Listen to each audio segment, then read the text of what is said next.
കൊട്ടിയൂരിലെ Neendunokki പാലത്തിന്റെയും approach റോഡിന്റെയും പ്രവൃത്തി പൂർത്തിയായി. 2 വർഷത്തെ കാത്തിരിപ്പിനൊടുവിലാണ് പാലം യാഥാർത്ഥ്യമായത്.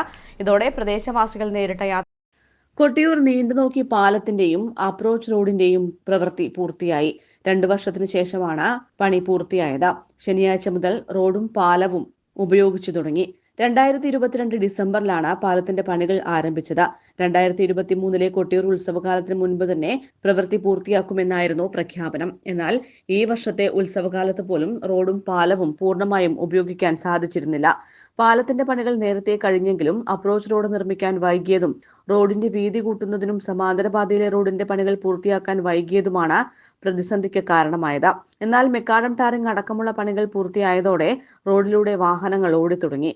ചില മിനുക്കുപണികൾ മാത്രമാണ് നിലവിൽ അവശേഷിക്കുന്നത്. ഇനിയിപ്പം വർക്ക് തീരാനുള്ളത് പാലത്തിൻ്റെ പെയിൻറ്റിങ്, അതുപോലെ തന്നെ സംരക്ഷണ ഭിത്തികൾ, അങ്ങനെ ചില്ലറ വർക്കുകളേ ഉള്ളൂ. പിന്നെ റോഡിൻ്റെ ടാറിങ് കഴിഞ്ഞ് വരുന്ന 2 സൈഡിൻ്റെ ഐറിഷ് വർക്കുകൾ, അതായത് കോൺക്രീറ്റ് വർക്കുകൾ, ഇതൊക്കെയാണ് നമുക്കിത് തീരാനുള്ളത്. ഏകദേശം കംപ്ലീറ്റ് ആവുന്നതോടുകൂടി വർക്ക് കംപ്ലീറ്റ് ആവുന്നുണ്ട്.